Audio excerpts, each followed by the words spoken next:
this country is at war with Germany. We shall go on to the end.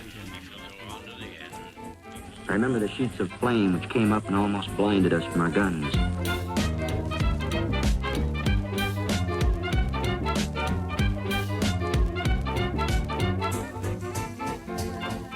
Welcome to the World War II Podcast. I'm Angus Wallace. In this episode, I'm joined by James Crossland, Professor of International History at Liverpool John Moores University, and author of Rogue Agent: From Secret Plots to Psychological Warfare, the Untold Story of Robert Bruce Lockhart. We'll be exploring the remarkable life of Robert Bruce Lockhart, British diplomat, journalist, author and secret agent. Though his name may not be familiar to many, Lockhart had a knack for appearing at pivotal moments in 20th century history, often operating close to the centres of power and influence. Beginning before the First World War, his career spanned both global conflicts. During World War II, he served as Director General of the Political Warfare Executive, the organisation that coordinated British propaganda against the Axis powers. From revolutionary Russia to wartime Whitehall, Lockhart's story reads like a spy thriller, a tale of diplomacy, subversion and psychological warfare. James, thanks for joining me. So let's start at the beginning. Who was Robert Bruce Lockhart? What was his background? So he's the product of two Scottish families, the Lockharts and the McGregors. They're big in the whiskey business, so there's money there. He is a very proud Scot. You know, he loves the fact that he gets to go to France and Germany before he even sets foot on English soil. He's very proud of that. He has a good upbringing. You know, he's not. I wouldn't say it goes so far as to say he's rich and privileged, but he is certainly brought up in a manner that's above the usual. He's given opportunities, and like a lot of men of his generation and that standing, he's told, you know, go off to the colonies to make your fortune, which involves him going to Malaysia. And again, it's set up by his uncle who owns rubber plantations. And so he's kind of set up there, but he doesn't do very well there. And that's where the kind of the privilege aspect runs out, and he actually has to achieve something for himself, and that's where problems start. But this is where he's not aristocracy, but he's one of those product of a rich British industrial background, I guess, isn't he? Good education. Yeah. You know, families that have done well and going back generations have done well. There's old money there, basically, I think would be the way to put it. And that comes with expectation. The expectation is that he is going to become something. And I think that's an important part of his psyche, is that he always has this, and it influences his career in Russia, I think, to a great extent, that he always feels like he needs to prove that he can live up to, you know, the family name, that sort of thing. I think that's a key part of it. So why does he join the Foreign Office? Is it to sort of promote the, you know, is the Foreign Office in that pre-First World War seen as a status thing to be part of? Yeah, because he fails in his venture in Malaysia as a rubber planter, because he's not able to make the money, he doesn't become a wealthy businessman overseas. For young men of his class, you then join the civil service, and you sort of move there, and you sit your exams. And his exams lent him into the direction of being deployed to the Foreign Office. And he starts there, as most people do, you know, behind a desk, stamping bits of paper, until he gets sent to Moscow as a vice consul. And that's where he is during most of the First World War. And that's when his career really starts to take off. Well, I couldn't work out, though. He's still he's 1911, he goes to Moscow. He's a relatively young man. Is he being fast-tracked? Why? Or did you not have to spend years of drudgery behind a desk before you got a posting to? Because it seems like a good posting to Moscow. It's not like you're sent to, I don't know, somewhere weird, Ulaanbaatar. Well, he's not sent to St. Petersburg. He's not sent to the embassy. He's sent to the consulate in Moscow, which is a very tiny, not particularly glamorous. And he is the guy who is literally opening up the door for people. He's the doorman and passport stamper. So it's not, I mean, yes, it's a glamorous overseas post to some extent, but at the same time, it's not a privileged position. That said, I think there is this sense when he enters the Foreign Office that people start to understand that this is a bright young thing. He's a sharp guy. One thing about Lockhart throughout his career, despite his various flaws, and he has many, he is always seen and respected as being this very sharp, very intelligent, very creative, dynamic personality. And I think that grabs attention early. So yeah, he's seen as a sort of, rising star in many respects of the Foreign Office. Yeah, he could also speak innumerable languages flawlessly as well. Head for languages help. By the time he gets to Russia, he can speak Malay, he can speak French, he can speak German.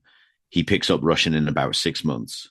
And that already puts him ahead of the actual ambassador in Russia, the guy who is the head of Britain's diplomatic corps in Russia during the First World War does not speak Russian. George Buchanan, he doesn't have to, because at the Tsar's court, you can get by with speaking French. That's what the Russian aristocracy can speak French, so you speak French. Problem is, of course, when that aristocracy falls and a fella called Vladimir Lenin takes over, he's not going to be speaking French to anyone. And that's where someone like Lockhart is quite valuable, because it's not just the language. He understands the culture. Lockhart's a really, he's a curious guy. He wants to immerse himself in the places that he goes to. And that's an important point, because he doesn't see himself as just some British person who happens to be in Russia.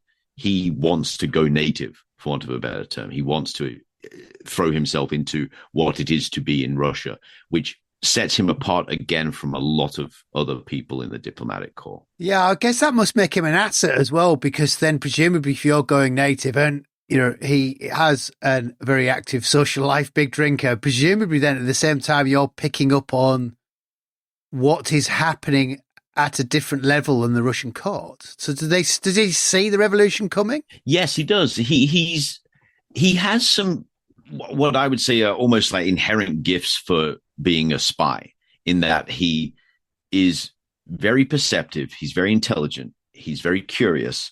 He's charming. He can get people to talk to him.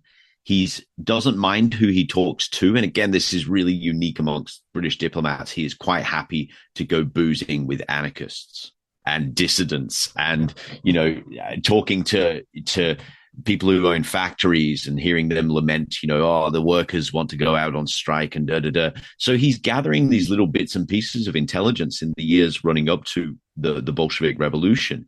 And he's reporting all this back to Whitehall. And he's saying, look, there's problems here. And he's not the only one. I mean, it's obvious to anyone with two eyes that there are problems in wartime Russia, and that the Tsar is kind of aloof to these problems.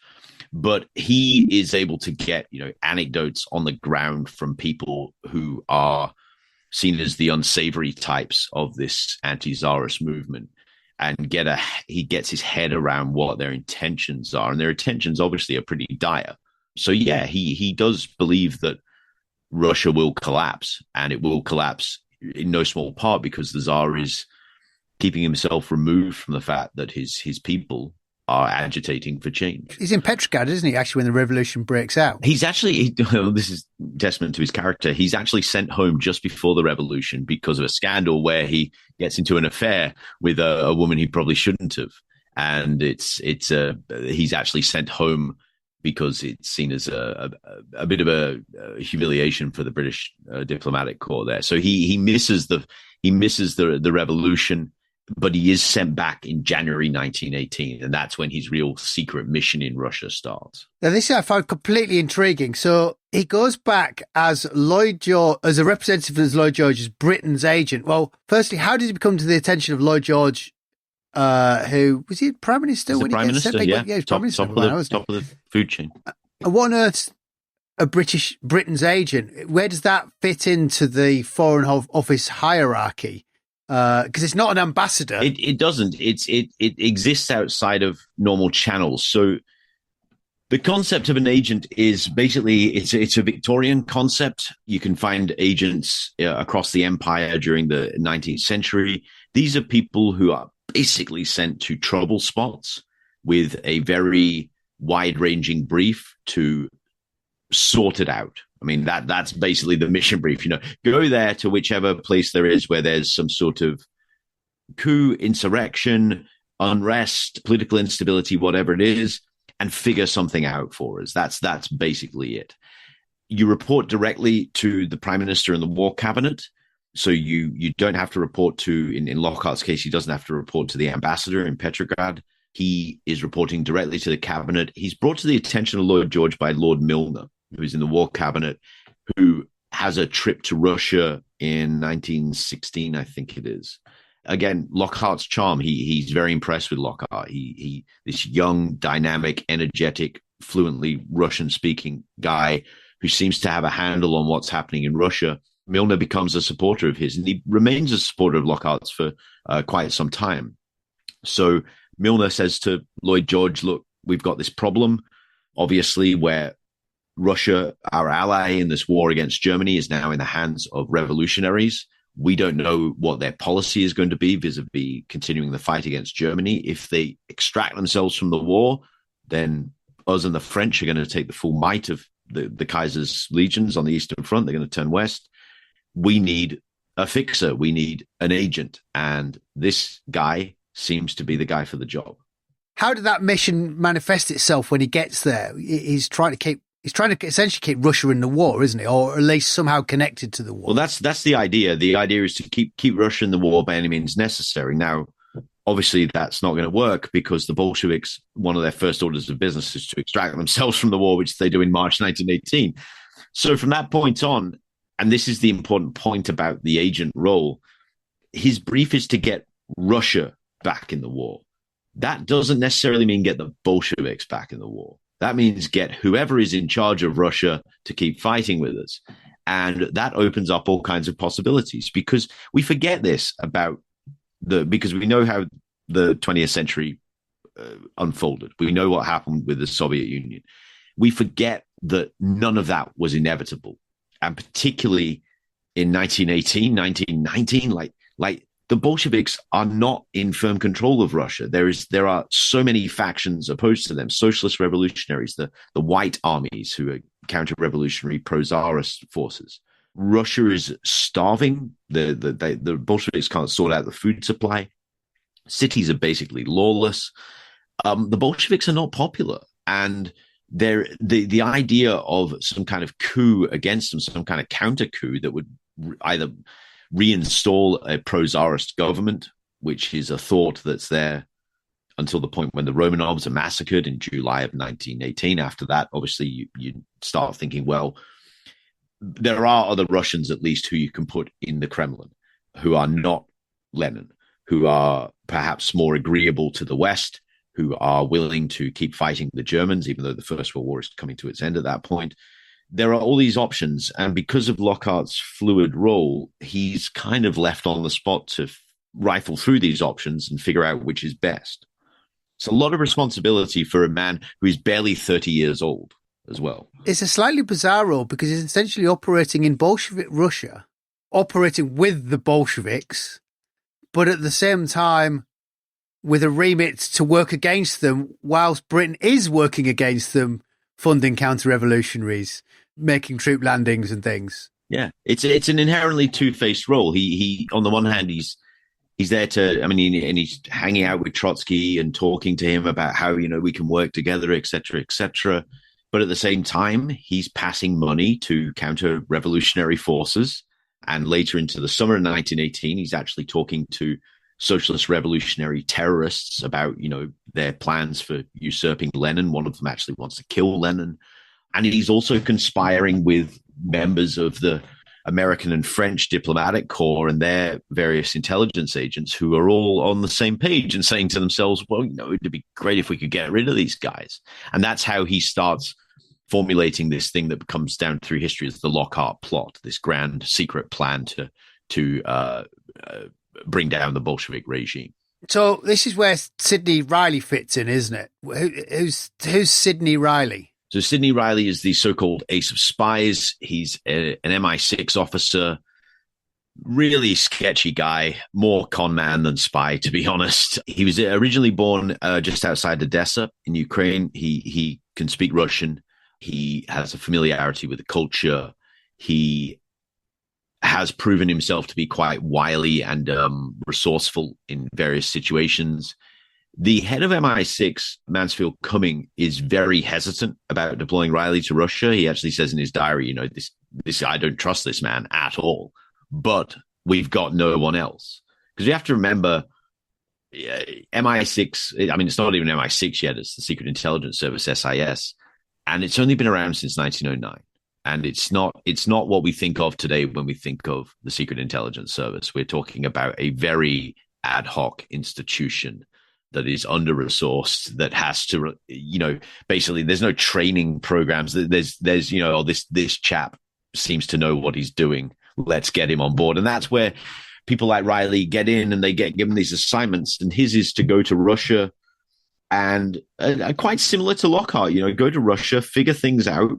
Riley is a more excitable character, perhaps, in terms of temperament than Lockhart. Lockhart is quite adventurous and cavalier himself, but he is not as hell-bent on sort of blood on the streets as Riley. Riley has a sort of megalomaniacal view of himself as, I will be the savior of Western civilization. I will go in, I will smash the Reds, I will destroy communism. There's even some suggestions that he entertains this idea that he might become the ruler of Russia himself after this coup. So he's a very, again, sketchy guy. But when he arrives in April 1918, him and Lockhart immediately start working together on this plan to try to bring down Lenin's regime. What's the plan? How did it go? So the plan is, in broad terms, it's to subvert a elite detachment of the Red Army called the Latvian Riflemen, get them to turn their guns on the regime, ideally in concert with landings of Allied troops in the north at Archangel and Murmansk. And at the same time, hopefully the socialist revolutionaries who I mentioned before, this kind of, militantly opposed to Bolshevism terrorist group, essentially, will affect some kind of attacks in the Bolshevik heartlands in Moscow and Petrograd. They'll set off bombs. They might kill some officials, whatever, destabilize the center, basically, and make the idea of a coup that much more tangible. In the midst of all this, although it's not said outright, the plan is to apprehend Lenin and Trotsky. According to Riley's quite disingenuous memoirs, his plan was to arrest the two Bolshevik leaders, drop their trousers to their ankles, and parade them through the middle of Moscow. The idea being this would humiliate them and make Bolshevism look like a joke to the world. Now, obviously, this is nonsense. What's going to happen is they're going to be killed. I mean, it's quite obvious given the scale of this, because Riley's talking about blowing up bridges to make sure reinforcements are getting to Petrograd. There's some very heavy stuff being considered here. And the idea that Lenin and Trotsky are going to walk out of this unscathed is, quite frankly, ridiculous. So it's a big, grandiose plan, very ambitious. There's an alternative timeline where this could have worked. There really was, because, as I say, the Bolsheviks did not have as firm a grip on power as we can sometimes be led to believe. But the one thing they did have that did work very well was the Cheka, the secret police, which is basically it's the old Tsarist Okhrana, which itself was pretty decent as sort of secret intelligence services go and security services go.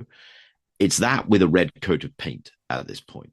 The skills are there, the apparatus is there, the investment into it is there. The man leading it, a man named Felix Jarzensky, is very savvy, very experienced in tradecraft. He understands how conspiracies work. He understands how to deceive and subvert.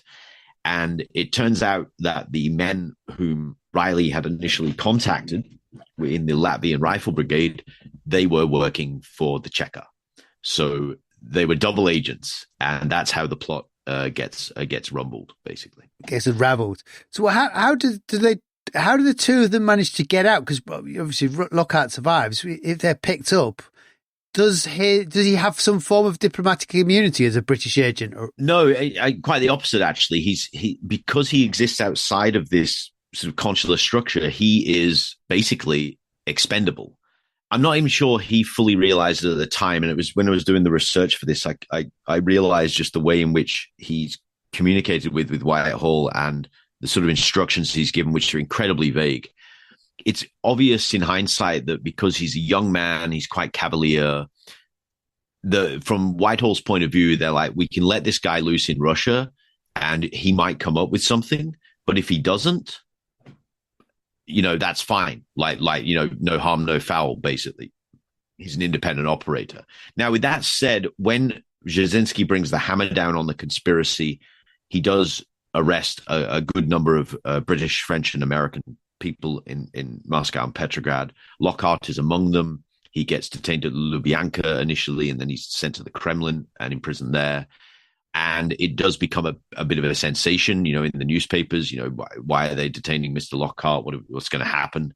More so because in the midst of all this, the British embassy is actually stormed by Checker gunmen, and there's a gun battle there during which the military attaché is killed, which is a major international incident. That's a violation of international law. The Russians have come onto British soil in Petrograd, basically. So it's a big public relations disaster, because from the Russian point of view, and you stop me if this sounds familiar, but the Russians are able to spin this as propaganda to say the West are conspiring against us, and look how mean and nasty they are to us. And they are able to hold up Lockhart as kind of a symbol of the West wants to destroy Mother Russia. And so he's propagandized, and it's quite embarrassing for Britain. But they do negotiate his release, because over here the British government take the Bolshevik ambassador Maxim Litvinov. They take him hostage, and they do a prisoner exchange basically, and get a lot of people out.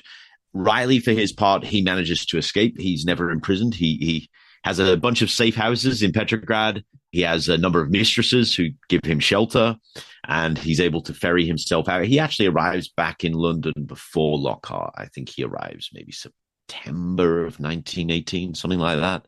So yeah, they both get out. Riley, of course, is a coda to his story. He does not learn his lesson. He keeps trying to get back into Russia to bring down the Bolsheviks, and eventually in 1925 he's lured back into Russia by the what's then the NKVD, and he is executed, because both Lockhart and Riley are, and the other conspirators in 1918, they're all tried in absentia in December, and they're all found guilty and said, if you step foot on Russian soil again, you'll be killed, which is heartbreaking for Lockhart, because he actually loves Russia, despite the fact he damn near lost his life there and all these perils. It's still a place that he was very close to, so he never gets to return to Russia after that. Does that essentially mark his copybook at the Foreign Office? Because he leaves the Foreign Office in the early 20s, doesn't he? Well, it's interesting. So for the longest time, historians have kind of thought of it that way, that Lockhart basically is this washout failure, and everyone distances himself from him after that, and he kind of vanishes off history's page. That's just nonsense. Like, this guy goes on to have an incredible career that no one's ever really written about through the 20s, 30s, and particularly during the Second World War, when he has this shot at rehabilitation, basically, as head of the psychological warfare against the Nazis. But in the immediate sense, no, he does continue working for the Foreign Office in the 1920s in Prague, which is actually a really important posting in the sort of post-First World War world, because there's a lot of British money being put into this newly created, Czechoslovakia, and sort of trying to prop it up as a bulwark against both the idea that Germany might rise again, and also against the communists in the East. So it's actually a pretty important place, and he's still working with the intelligence services there to a certain extent. But eventually, debt overcomes him. He spent every penny he earned, and then some. And he needs to get another job, and he ends up working for the Bank of England. But he's gathering economic intelligence for them throughout Central and Eastern Europe, until eventually another lifeline comes in the form of Lord Beaverbrook, who again, like Lord Milner, thinks this young man is brilliant. He actually says in 1931, he says, if not for wine and women, Bruce would be prime minister by now. Like, he's that hyperbolic about Lockhart. He gives him a job as a journalist, and in that capacity, Lockhart makes a pretty tidy career on Fleet Street in the late 20s and into the early 1930s. And all the time he's there, he's connected. He is talking to people in the intelligence, in the Foreign Office, in the wider sort of cultural circles in London. He is a very well-connected man, and he, despite this idea that he's some grand failure because of what happened in 1918, he remains quite highly regarded, particularly as a Russia expert, because Britain does not have many Russian experts. They really doesn't. And we can look at it now. I'm a firm believer in the idea that the Cold War does not start in 1945. It starts in 1918. And I think Lockhart's plot is a big part of it, because that narrative that's central to the Cold War of there is this divide between Russia and the West, and it's a divide of animosity. That the Lockhart plot, the way the Russians narrate it, is a big part of that. Lockhart's plot is remembered in Russia well into the 1950s, 1960s as this great act of Western treachery. And he's the symbol of that. And the fact that he's the man on the ground there, and the fact that he has this understanding of Russia that a lot of other people don't, it means he's a man in demand all the way through the 20s, 30s, and into the 40s and 50s, basically till the day he dies in 1970. Well, it's curious because it struck me he left the Foreign Office almost to more become, rather than a government employee, almost like a freelancer of his international knowledge. He's an internationalist. He can speak all these languages. He's well connected. He has this body of knowledge and experience, which is kind of what he trades on in those years before the Second War. Do we know what he thought of the rise of the Germans? Was he in that sort of Churchillian camp of calling them out, or did they slip him by? He was in the Churchillian camp, and I think his experience in Russia is important here, because it's interesting. His initial impression is, because he sees Hitler in 1923 in Vienna. He sees him, preaching on a street corner to a bunch of guys in brown shirts or whatever, and he's like, "Well, this guy's a joke, isn't he?" Like he sort of writes him off, as most people do. But then, he reads Mein Kampf, and later on he starts to understand, okay, this is actually gaining momentum. By the time you get to 33, he's in two minds, because on the one hand, he can't get out of his head the fact that this, ridiculous little Austrian man is that's his image of Hitler. And he's comparing that to what he knows of how a real bloodthirsty dictatorship works in Russia, because he's there when the Red Terror is coming down. So in his mind, he's like, well, these Nazis, they seem dangerous, but they're also quite ridiculous. But they've got nothing on Lenin, Jasinski, Stalin now. He's like, these guys are way worse. So there is a bit of that, but then at the same time, I think he understands, because Lockhart's very politically neutral. He's fascinated by and does not understand extremism. Like, he doesn't understand why people should have extreme politics. And so he's an interesting observer to this era, because obviously everyone's getting extreme politics. So, for example, when Oswald Mosley in the late 1920s starts talking about, Mussolini's a damn good chap and we need more of that here, he's hanging out with Mosley. He's, again, one of the people that Lockhart's connected to. He's on the dinner circuit with Mosley, who was, a massive socialite. We forget this about Oswald Mosley. He was an upper class socialite guy, very well connected, and Lockhart's there with him, and he's asking him, so what is this fascism? What do you think it's going to look like in Britain? Lockhart's MI5 file is really interesting in this regard, because it says in there's this wonderful memo where it says, we thought this man was a Red because he was chummy with Trotsky. Turns out he's a fascist. It's like, no, he's neither. He's just happy to talk to these people. He's not judgy in the sense that he's, I can't possibly talk to this man. He wants to find out what these people are about. And because he figures out what Mosley is about, and because he tweaks to the idea that Hitler is hell-bent on war, he does fall into that Churchillian set. And this is where he gets back in the game, as it were, because he works for Sir Robert Vansittart, who is, notorious hatred of Germany and the Third Reich, one of the doomsayers who's saying, we must confront the Germans. And Vansittart, in the 1930s, he sets up a sort of informal circle of intelligence gatherers and propagandists around him, and he sends them out across Europe and America, gathering intelligence on where there's support for fascism outside of Germany. And Lockhart's one of his agents. So Lockhart is in America. He's in Central Europe.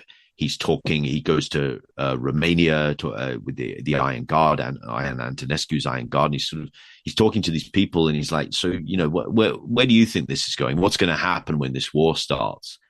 And his assessment is very dire. He's like, oh, wow, there's a lot of people who like fascism.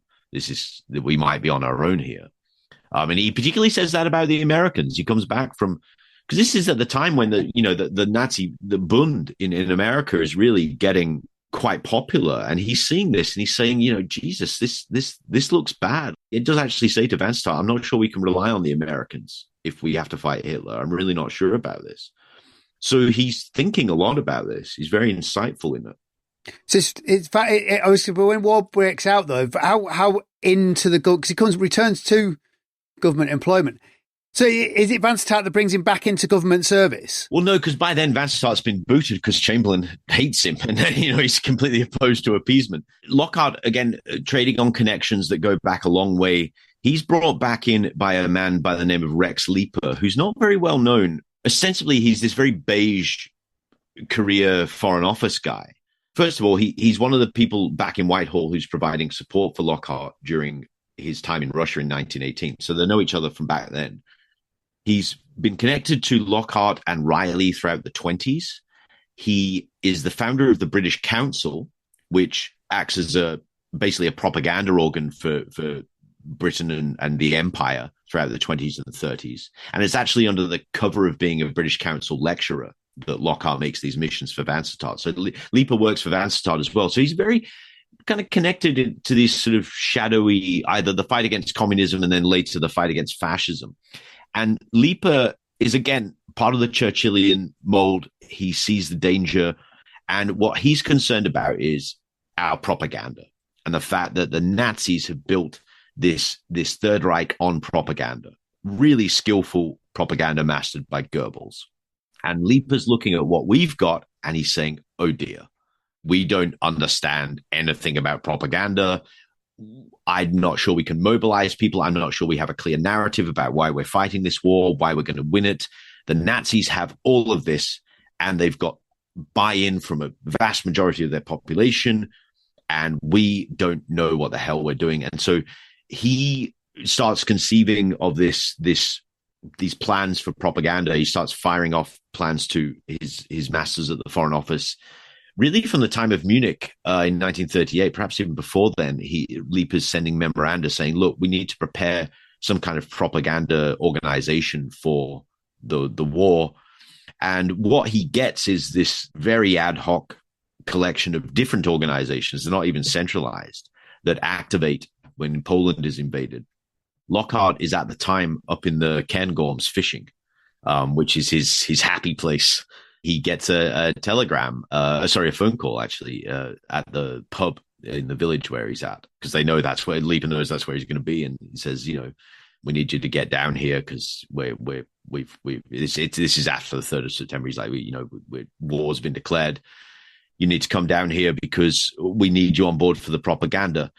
This is the thing we have to remember about how recruitment works at this time. This is not like the armed services. It's not, you get enrolled and all this. Propaganda is very loose. It's good chap recruitment. It's who's in Leeper's address book. And that address book's got some interesting people in it. Noel Coward, H.G. Wells, Cambridge professors. You've got people who are Fleet Street regulars, people who are active in politics. Richard Crossman, who goes on to become a Labour MP, he's an early part of the propaganda initiative. You've got a real assortment of odds and sods, and Lockhart really fits into that. This is a island of misfit toys, basically, that forms the propaganda unit for Britain at the start of the war. So this is the political intelligence desk. What was their role? What's the message that they're trying to spin then? That's a very good question. I mean, they didn't really know. This is part of the problem.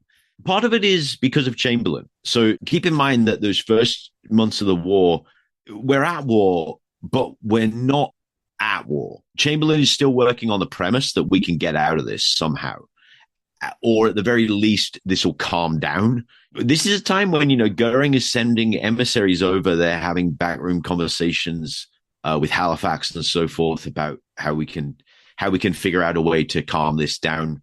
This is before Norway. This is before France. And so during this period, the government policy is, well, it's unfortunate that we're in this war, but we want to figure out a way out of it.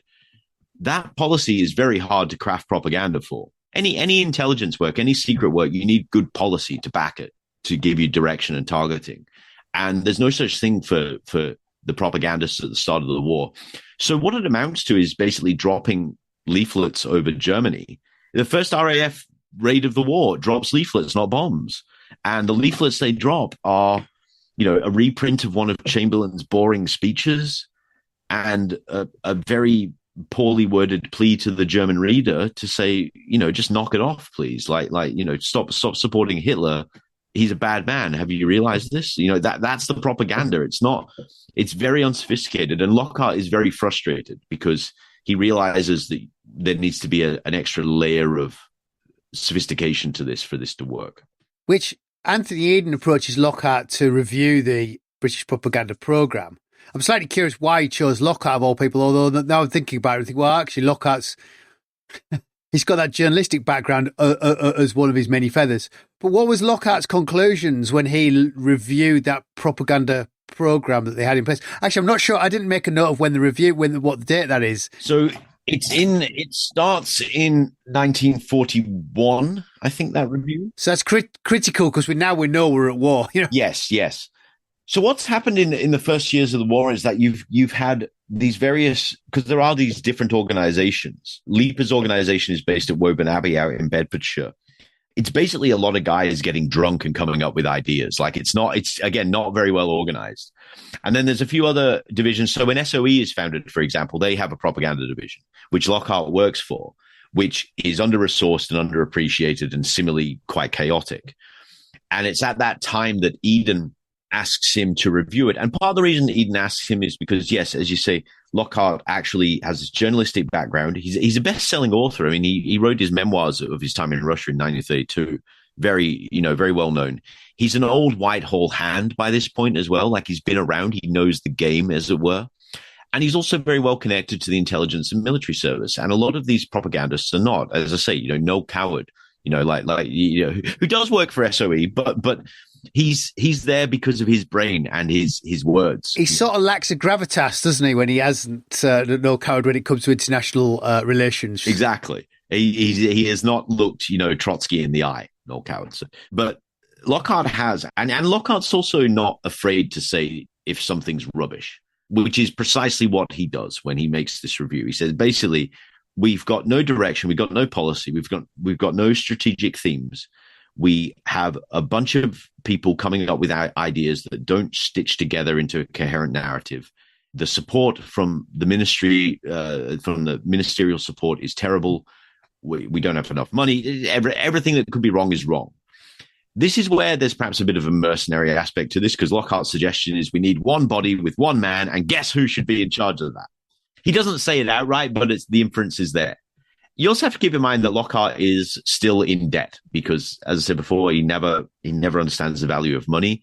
And I do think that part of this is him saying, well, wouldn't it be great if I was in charge of this department? I'd have a bit more money. That'd be great as well. He also really is frustrated by the quality of Britain's propaganda. This was what was fascinating doing this research and sort of going back from the time we're in now, where there is so much emphasis on psychological warfare, on the Russian bot factories and just the fake news, strategic fake news.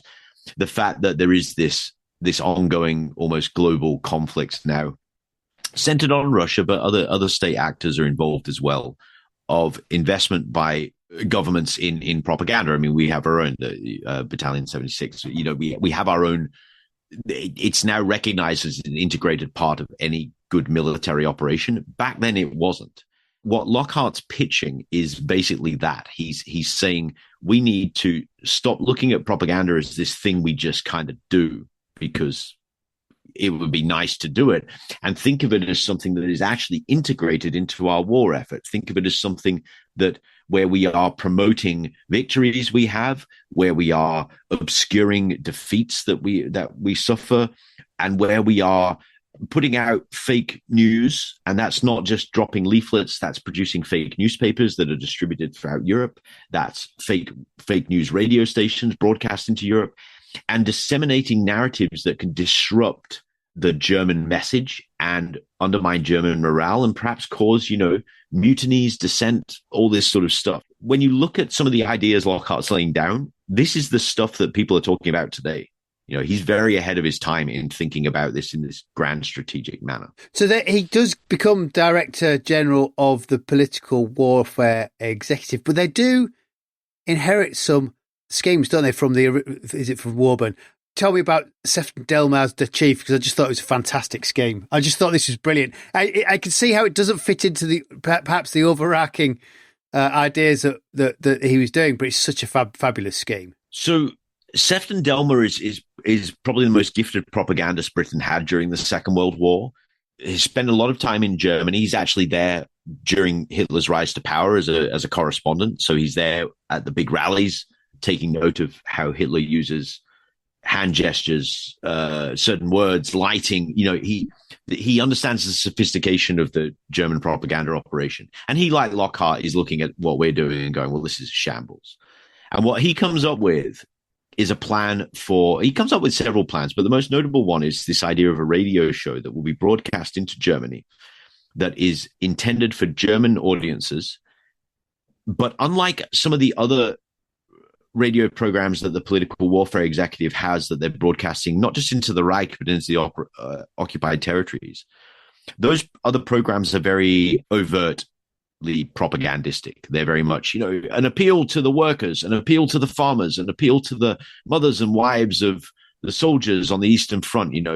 Don't you know that Hitler's a bad guy? It's all very meh. Delmer comes up with the idea of broadcasting something that's actually patriotic radio and creating this character who's a Prussian sort of stiff-backed general who loves his country. This man who he calls the chef, the chief. The persona that Delmer's adopting for this character is that this man is an active officer in the Wehrmacht. He loves his country.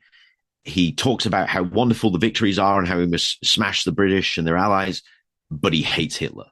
And he thinks the Nazis are corrupt. It's what's called grey propaganda. On the one hand, he's putting forward a white message, so a truthful message. There are these German patriots who love their country, but then he's mixing black propaganda in there by lying and saying, well, but this guy also hates the Nazis, and he's creating the optimal propaganda then as now, which is grey propaganda, a mixture of lies and truth. The chef is basically saying to the audience, look, we can love our country, but we need to get rid of Hitler and his gangster regime because, Goering's a morphine addict. The Nazis are embezzling the money. They're stealing all your money. They are having these, mad parties whilst our brave lads die on the Eastern Front, all this kind of stuff. And it's very effective. It's listened to widely across Germany. And because Delmer's so good, he's, can speak German perfectly. He convinces people, including Goebbels and Himmler, that he's real, that this character is an actual Wehrmacht officer. And so Goebbels, panics and Himmler ends up sending his lads out to try to find this guy. And this leads to the culmination where Lockhart, again, one of his gifts was that he understood when an act had run its course. And by 1942, he's like, you know what, we've done some good work with this chef, but we need to wrap this up, move on to a different project. So they come up with this fantastic plan to have him assassinated on air by the Gestapo. So they have this whole sort of, it's like the Archers or something. The Archers, but violent. I was going to say, that's the reason because that was a soap opera. Yeah. Yeah, where they burst in the door and machine gun him to death while he's live on air. And you imagine listening to this as a German listener, be like, oh my God, he's right. That they are out to suppress any dissent. They are, and it's perfect. It's champagne propaganda. And it's one of PWE's great successes, actually. And it's one of the few programs that Lockhart inherits from the old regime that is actually quite effective. And it's because of Delmer, who continues to come up with great ideas all the way through the rest of the war. It's a brilliant scheme. It's very War of the Worlds, isn't it? Where you kind of, it's fiction, but it feels like it's real. Now, Lockhart's keen on pushing his unit as a psychological warfare unit. Why psychological warfare? Is it a perception thing? Is it a sales policy he's got? That term's interesting. So political warfare executive is basically the British term for psychological warfare. Psychological warfare. But why not say psychological warfare? Well, Or is that just not the done thing? It's just not cricket psychological warfare? Well, it comes out of the Americans are the ones who start using that term. And that's the term by which we know it today. And this is because the Americans developed their own psychological warfare unit during the Second World War to sort of ape what SOE and PWE are doing. It's partly semantics, but I do think there's an important point here where political warfare is perhaps to your point, it's more cricket. It's a cleaner version of, well, we want to actively push through propagandistic means the political line of the government, which by this stage is Churchill. So it's, victory at all costs, blah, blah, blah. Very straightforward. Psychological warfare makes more room for the underhanded ways of war, deception, subversion, and the use of strategic fake news to basically turn around minds. And this is where PWE excels in ways that the previous propaganda regime at the start of the war did not. And some of the means by which they're able to do this, probably the most iconic, is the V for Victory campaign and the use of getting Churchill to flash the V sign, which alerts the Germans that what they've been seeing around Europe, which is in the lead up to this, they've been seeing people chalking little V's everywhere, V standing for victory, things of that nature. The fact that Churchill flashes that sign that we've all seen, we all, iconic. In the German mindset, they go, well, hang on a minute. So Churchill's connected to these V's that are being chalked around Europe. And you've got radio broadcasts from PWE where one of their broadcasters is saying, calling the V army out there in Europe. And it's this idea of creating the impression to the Germans that there is this massive subversive army of ordinary people across all the occupied territories who are in communication with the British, being coordinated by the British, ready to rise up against the Germans at any moment. That's there to create fear. It's terrorizing the Germans. That is psychological warfare in its purest form. We are going to take a break. We'll be right back with you. I'd realised that they bought, and I love the fact it's called Aspidistra, this massive radio transmitter that could overpower German transmissions. I mean, did the Americans call it Aspidistra? What's odd is you've got Gracie Fields singing about the biggest Aspidistra in the world, and you think... I think that's where it comes from, is from the song. I can't remember if the Americans or the British who name it that, because it's built in America at great expense and shipped over. Churchill being, boffin for gadgets, he's like, I love this thing. Amazingly overpowered radio transmitter. And then when Lockhart says to Churchill, look, this thing is so powerful, we can override German frequencies. We can basically hack German radio and broadcast over the top of Goebbels. I mean, Churchill is all over it. He's like, here's a blank check, go get the thing. And they do. And they set it up in, where is it? It's somewhere in Sussex. I can't remember where off the top of my head. It's in the middle of nowhere in Sussex. It can broadcast right across the occupied territory. As far as, they use it for support in Operation Torch. They're able to broadcast into Tunis. It's not just being able to broadcast these fake news radio stations like Delma's using the Aspidistra. They're also able to broadcast cleaner propaganda. Things like, there's a big emphasis that Lockhart places in particular on messages from people like Eisenhower, Churchill, de Gaulle, making sure that these leaders are laying out victory narratives and that those are being broadcast across anywhere where the Nazis hold sway, basically, making sure there is a constant bombardment via this powerful radio transmitter of the clear, unabashed dedication of the Allies to final victory. It's simple, but it's also, I think, quite fundamental to how Lockhart sees what PWE is doing. It's great to have these little plots, these little deceptions, but ultimately what he wants to make sure is that the people in the occupied territories understand that there is hope and that this is going to end soon. And if we keep broadcasting the message of how it's going to end and what we're doing, this is where the support for Torch is important, because Lockhart comes up with a very convincing narrative around that to say, look, this is the start of the end, basically. This is the first nail in the coffin of the Third Reich.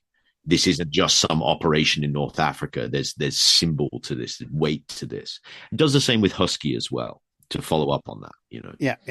They're all building blocks, I guess, building up to what would eventually be Overlord, which is the entering through northwest Europe. Do they have anything specific planned for Overlord, or are they just drawing on all their threads that they've before? It's bits and bobs of what they've done before, because by then they've got the template. The template starts with Torch, goes through to Husky, and by Overlord you've got this integrated thing of being able to use the Aspidistra to broadcast what is happening across Europe. It's like, this many troops have landed at Sword Beach and this is happening, that sort of thing, to create that sense of crisis. Germany is now in crisis. They use it more surreptitiously in combination with leaflets and things to they're part of the misdirection campaign, making sure that reinforcements don't get to the beaches, that sort of thing. What Lockhart's doing on D-Day is interesting. His job is to corral General Charles de Gaulle, which is no easy job.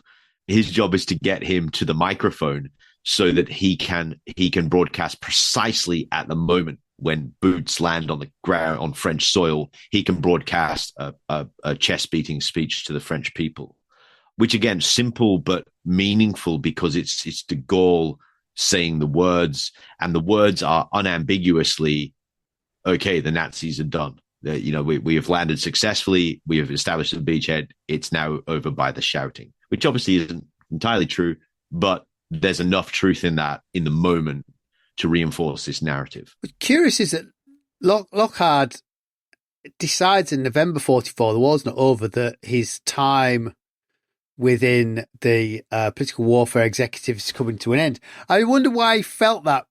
I mean, he doesn't leave right away, but why with the end of the war is not quite in sight, though everyone knows it's coming, why he chooses to make the decision that he's going to leave? There's a couple of reasons. The first and most driving one is personal. He's a pretty sick man by this point. Like he has spent a life drinking a lot, not looking after himself, staying up late. I mean, he's not alone. And this was what's really interesting in his diaries, because of his connections to all and sundry, the powers that be in Whitehall. He makes it very clear in his diaries, everyone is drinking all the time. Eden is smashed half the time. Like there's and Bracken and various other folks. It's not just Churchill. Like there's a real no sleep, more whiskey mentality in Whitehall throughout the war. And he jumps into that with both feet, which doesn't help. I mean, he's also very anxious. I mean, PWE has grown it's got hundreds of staff that he's managing. At his essence, Lockhart is a bohemian. He's a man who wants to be left alone to write books, to be his own boss. He is not a conventional Whitehall guy. He is not a great leader of men. And so for him being the boss of anything, I think he finds it quite stressful. And he actually delegates a lot of and this perhaps explains increasingly the efficiency of PWE. He delegates a lot of its running to his offsider, General Dallas Brooks, who is a career military man and also a quite capable politician. And that's in 1944 in particular, Brooks starts really taking the reins because Lockhart just physically can't do it. So health and general burnout are big reasons. The other reason, which I think is quite interesting, is that he writes some memos in 1944 and into 1945 saying, look, I'm kind of worried about what's going to happen to this stuff after the war. I'm worried about, if we continue if we normalize the idea of deceiving people and fake news and things, if we normalize that in peacetime, then that's a big problem. And again, reading this in 2025, you can see the prophecy here.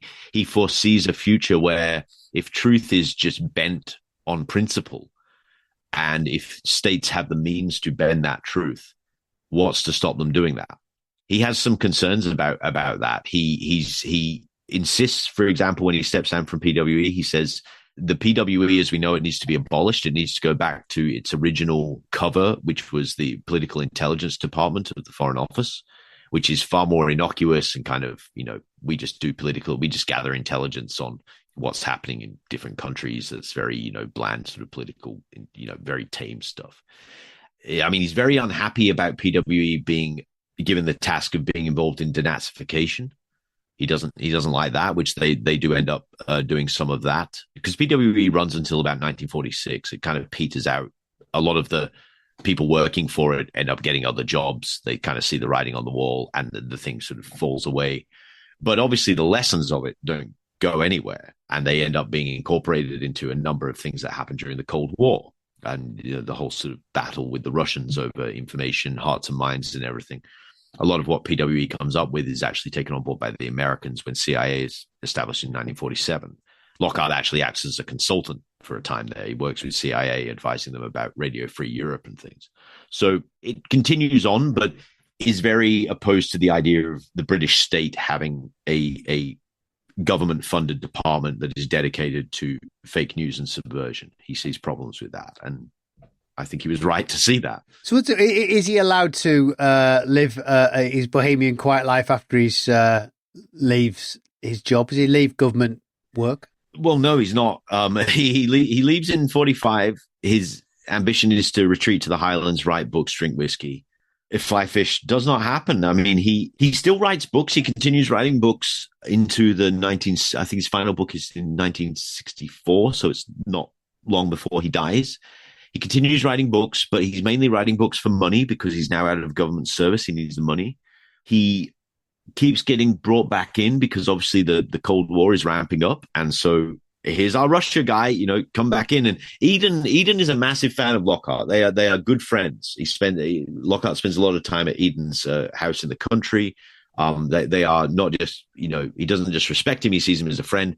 And even when the conservatives are out of government, Eden is still, tapping Lockhart up and saying, look, can you give us a white paper on what Stalin might be thinking or blah, blah. He also works for the BBC as a propagandist, broadcasting propaganda into the Czech Republic, because during his time in Czechia in the early 1920s, he loves the country. He develops a great affection for the country. He's particularly close to the founders of Czechia, the Masaryks, Thomas and Jan Masaryk. And when Jan Masaryk, quote unquote, falls out of a window, when there's a communist uprising in 1948, he is deeply affected by that. And basically from then on, Lockhart spends the next, nearly 14, 15 years or so from 48 onwards, until he physically can't do it anymore, broadcasting every week into Czechia saying, bad stuff about Stalin and then later Khrushchev. So he becomes a cold warrior in the sense that he's behind a microphone at the BBC broadcasting propaganda. And he never gets to be the full, master of his own domain that he wants to be. I wouldn't say that he has a satisfying sort of later life. There's a sort of sadness to it in a way, because he is watching the worst of what he initially saw in Russia come true. He's watching it being exported across Eastern Europe in the wake of the war. He is himself having to kind of sing for his supper. He never gets out of debt properly. He's always having to sort of figure out a way to make money. So he does not have a comfortable retirement, and he's constantly ailing as well. Like he really his nerves, his body is kind of shot. So it's a somewhat inglorious end. But I do think that his time in PWE, which historians have never spoken about, like they focus inordinately on what happens in 1918. But I think those are two sides of the same story that you need to tell. In that 1918 is the fall, PWE is the redemption. It's when he gets to kind of capitalize on that idea that this was a man of great promise who never quite lived up to it. The fact that he drags Britain's propaganda campaign kicking and screaming into something that we would recognize today, an integrated service that works with the military, that liaises with government, that has resource, that has creativity. I think that's really quite significant. Well, that seems like a good place to finish. Thanks, James. Loyal listener, if you would like to read the full story, the book is Rogue Agent: From Secret Plots to Psychological Warfare, The Untold Story of Robert Bruce Lockhart. I'll put a link in the show notes and on the website. Now, if you've enjoyed this episode, you can support the show by becoming a patron at patreon.com/WW2 Podcast. As a patron, you'll get access to ad-free episodes so you can enjoy every discussion without interruptions. Plus, you'll occasionally receive exclusive bonus content that didn't make it into the main show. So to sign up, head over to patreon.com/WW2 Podcast. That's it for this episode. Next time we'll be on the Eastern Front. Until then, I'm Angus Wallace, and thanks for listening.